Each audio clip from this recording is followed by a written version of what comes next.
வணக்கம். நான் பார்த்தே சமைத்தேன் பொன்னி. இன்றைக்கி நம்ம பார்க்க போகிறது ஒரு 4 வகையான டேஸ்டியான ஸ்நாக்ஸ் தான். முதல்ல நம்ம ஆலு டிக்கி பண்ணிடலாம். ஆலு டிக்கிக்கு ஒரு நம்ம அதில் டிப் பண்ணுறதுக்கு எந்த டிப்பும் தேவையில்லை.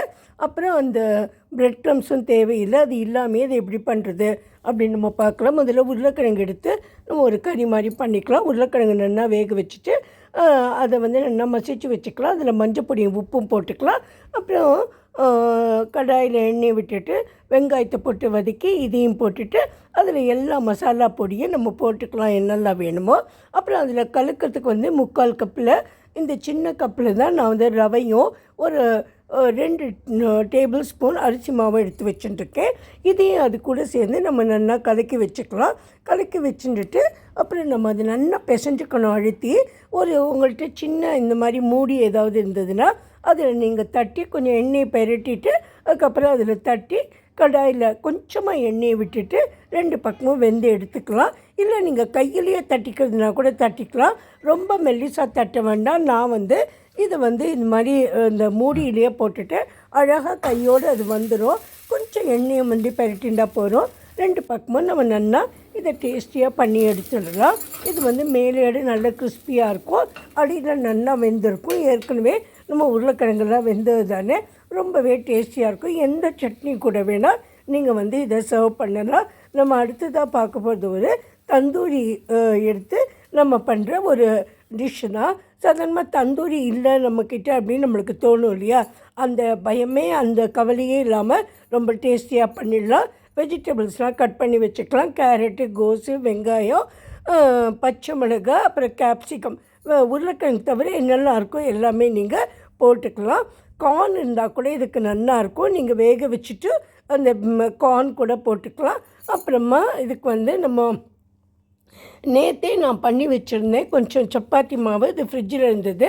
அதையும் நான் எடுத்துட்டு இதுக்கு வேண்டிய பொடிகள்லாம் தனியா பொடி, மிளகா பொடி, ஜீரகப்பொடி, ஆம்ச்சூர் பொடி, கொஞ்சம் கரம் மசாலா, சாட் மசாலா, மஞ்சப்பொடி, அப்புறம் கொஞ்சம் உப்பு, அந்த ரெட் கலரில் இருக்கும் இல்லையா அந்த உப்பு எல்லாம் போட்டு அதோடு கலந்து வச்சுக்கலாம் அந்த ஸ்டஃபிங்கை, வெஜிடபிள் ஸ்டஃபிங்கை.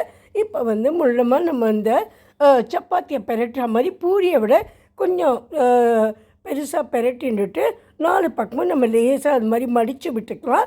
சின்னதாக நான் என் கை கொஞ்சம் மறைக்கிறது, ஆனால் நான் உங்களுக்கு அதுக்கப்புறமா அதை காமிக்கிறேன். 4 பக்கமும் லேசாக மடித்து விட்டுக்கணும். இப்போ நான் உங்களுக்கு அதை காமிக்கிறேன் பாருங்க, உங்களுக்கு நல்லாவே தெரியும். அதுக்கப்புறம் அதை அதை பற்றியில் இந்த 2 பக்கமும் கீழே மடிச்சுட்டு மேல் பக்கமும் 2 பக்கமும் நம்ம மடித்து விட்டுக்கணும். இது தன்னாலே ஒட்டின்றோம். மைதா மாதிரி நம்ம தண்ணியெல்லாம் விடவே வேண்டாம். இப்போ 4 பக்கமும் மடிச்சுட்டாச்சு. அடுத்த பக்கத்தை எடுத்து போட்டுட்டு நம்ம மடிக்காத பக்கத்தை எடுத்து போட்டால் நம்மளுக்கு ஒரு அழகான ஸ்கொயர் ஷேப் கிடைச்சிடும்.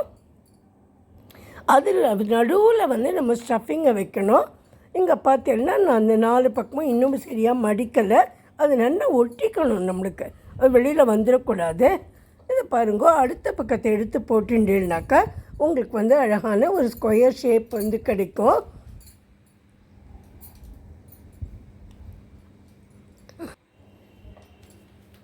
இப்போ அது அடுத்த பக்கத்தை நம்ம எடுத்து வச்சுட்டோம்னாக்கா அது பார்த்தீங்கன்னா அந்த ஷேப் இந்த 4 மூலையையும் நம்ம ஒன்றா சேர்த்துடலாம். சேர்த்துட்டு கொஞ்சம் ஒட்டிக்கணும். நம்ம அதை 4 மூலையையும் ஒன்றா சேர்த்து ஒட்டின்னுட்டா இங்கே நடுவில் உங்களுக்கு கேப் வருது இல்லையா, அந்த கேப்பெல்லாம் நல்லா இறுக்கமாக மூடிக்கணும். இல்லைனாக்கா அந்த ஸ்டஃபிங் வெளியில் வந்துடும். நல்லா மூடின்னுட்டு நான் காமிக்கிறேன் உங்களுக்கு.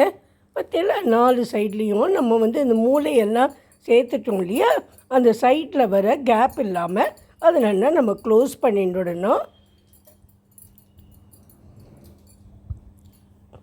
இப்போ பார்த்தீங்கன்னா உங்களுக்கு இது இந்த மாதிரி ஷேப்பில் ஒரு பேக்கெட் மாதிரி கிடைக்கும்.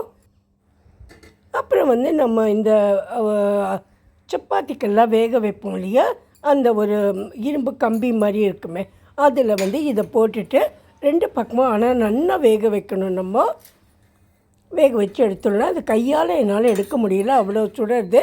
ஆனால் கொஞ்சம் முள்ளமாக தீய வச்சுட்டு 4 பக்கமும் நம்ம நல்லா இதை வேக வச்சு எடுக்கணும். கொஞ்சம் லேசாக கரிஞ்ச மாதிரி ஆகும். ஏன்னா நம்ம தந்தூரே அப்படி தானே இருக்கும் இல்லையா. தந்தூரி ரொட்டி எல்லாம் நீங்கள் போய் கடையில் சாப்பிட்டா கூட அப்படி தான் இருக்கும். ஏன்னா அவள் அதை சைட்டில் ஒட்டிடுவா இல்லையா, அதே மாதிரி வரும். இது நல்ல டேஸ்டியாகவும் இருக்கும். இதை வந்து நம்ம இந்த மோமோஸ்க்கெல்லாம் கொடுப்போம்னா அந்த ரெட் சட்னி அது கூட கொடுத்தா பயங்கர டேஸ்ட்டாக இருக்கும் இது. அதுக்கப்புறமா நம்ம கொஞ்சம் வெஜிடபிள்ஸையும் அந்த ஸ்டூவர்ஸில் கோர்த்து பன்னீரையும் கோர்த்து நம்ம கொடுக்கலாம். இப்போ நான் அதே மாதிரி தான் வச்சுருக்கேன். அதில் கோர்த்து வச்சுருக்கேன் கேப்சிகம், தக்காளி, அப்புறம் ஒரு பன்னீர் துண்டு, ஒரு வெங்காயம், இதெல்லாம் அந்த ஸ்டூவர்ட் குச்சியில் துவச்சி வச்சுருக்கேன். அப்புறமா நம்ம அந்த பொட்டேட்டோ பண்ணினோம் இல்லையா, அதுக்கு வந்து கொஞ்சம் ரெட் சில்லி சாஸும் க்ரீன் சில்லி சாஸும் மேலேட போட்டு தடவி கொடுக்கலாம். அடுத்தது பண்ண போகிறது வந்து ஒரு ஃப்ராங்கி ரெசிபி தான். இது வந்து குழந்தைகளுக்கு பிரேக்ஃபாஸ்ட்டாக கொடுக்கலாம், இல்லைன்னா லஞ்ச் பாக்ஸில் கூட நம்ம கொடுக்கலாம் குழந்தைகளுக்கு. வெஜிடபிள்ஸ்லாம் கட் பண்ணி வச்சுட்டுருக்கேன். நீளமாக கட் பண்ணணும். தக்காளி, கேரட்டு, கேப்சிகம், அப்புறம் இந்த பன்னீர் இதெல்லாம் கட் பண்ணி வச்சுட்டுருக்கேன். இதை வந்து கடாயில் போட்டு முதல்ல வதக்கிக்கலாம். நம்ம லேசாக வதக்கி எடுத்துட்டு அதுக்கப்புறம் இதில் என்னென்ன பொடி போடணுன்னா மஞ்சள் பொடி, மிளகா பொடி, அப்புறம் கரம் மசாலா, சாட் மசாலா, ஆம்ச்சூர் பவுடர், ஜீரக பொடி, அப்புறம் ஒயிட் உப்பு, அப்புறம் அந்த பிளாக் சால்ட்டுன்னு சொல்கிற உப்பு, இது எல்லாமே போட்டுக்கலாம். அப்புறம் நான் சப்பாத்தி எல்லாத்தையுமே பண்ணி எடுத்துட்டேன். முதல்ல பண்ணி எடுத்துட்டு இதில் வந்து நான் நெய்யை நல்லா பெரட்டின அப்புறம் நம்ம இதுக்கு இந்த சப்பாத்தி ஒரு சப்பாத்தி எடுத்துட்டு அதில் வந்து வெஜ் மயோனிஸ் போட்டுட்டேன், பிஸா சாஸ் போட்டுட்டேன், அப்புறம் டொமேட்டோ சாஸ் இதெல்லாம் கொஞ்சம் தடவிட்டு நடுவில் வந்து நம்ம அந்த பன்னீர் பண்ணினோம் இல்லையா, அந்த வெஜிடபிள்ஸ் பன்னீர் அதை வந்து நடுப்புற நம்ம வச்சிடலாம்.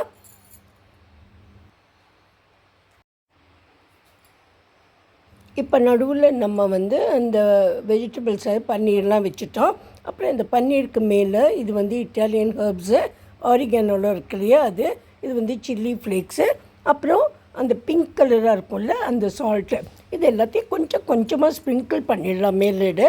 இது வந்து இதுதான் அந்த பிங்க் சால்ட்டு, இமாலயன் சால்ட். இதையும் போட்டுட்டு நம்ம வந்து அதை நல்லா சுருட்டிடலாம். அடுத்தது நான் சுருட்டி காமிச்சிருக்கேன். இதுக்கப்புறம் நம்ம வந்து பேக் பண்ண வேண்டியது தான். நான் வந்து டிஷ்யூ பேப்பரும் அந்த ஈகோ ஃப்ரெண்ட்லியாக இருக்கிற ஃபுட் ரேப்பர் பேப்பரும் எடுத்து வச்சுட்டுருக்கேன். அந்த ஃபுட் ரேப்பர் பேப்பரை நம்ம வாழைப்பழம்லாம் குழந்தைகளுக்கு உரிச்சு கொடுக்குற மாதிரி மேலேடு எடுத்து விட்டுட்டு கீழேயும் அடியிலையும் நல்லா அதை எடுத்து அந்த ரேப்பை வச்சு பொதிஞ்சிடணும் நம்ம. அப்போ தான் அது கீழேயும் விழாது. அவள் வந்து இதை கையில் பிடிச்சிட்டு மேலே சாப்பிட்றதுக்கு சௌரியமாக இருக்கும். சாப்பிட அந்த பேப்பர் வந்து கீழே இறக்கிக்கலாம் நம்ம. அதுக்கப்புறம் நான் வந்து ஒரு டிஷ்யூ பேப்பர் வச்சுட்டு அதுக்கு மேலே இந்த வந்து ஃப்ராங்கியை வச்சு இதுக்கு மேலே ஒரு டிஷ்யூ பேப்பர் எடுத்து மூடிட்டு அதுக்கப்புறம் இந்த டப்பாவில் போட்டு நான் வந்து அதை பேக் பண்ணி கொடுத்துருவேன். இதே மாதிரி வந்து நீங்கள் ஆலு கறி, மசாலா கறி பண்ணி அதையும் ஃப்ராங்கியாக பண்ணலாம். இப்போ 2 ஃப்ராங்கியுமே நான் வச்சுருக்கேன். டிஃபன் பாக்ஸில் தான் வச்சுருக்கேன். ரொம்ப டேஸ்டியாக இருக்கும். Hope you all will like this. If you like my video, please subscribe to my channel. Thanks a lot for watching. Thank you, friends.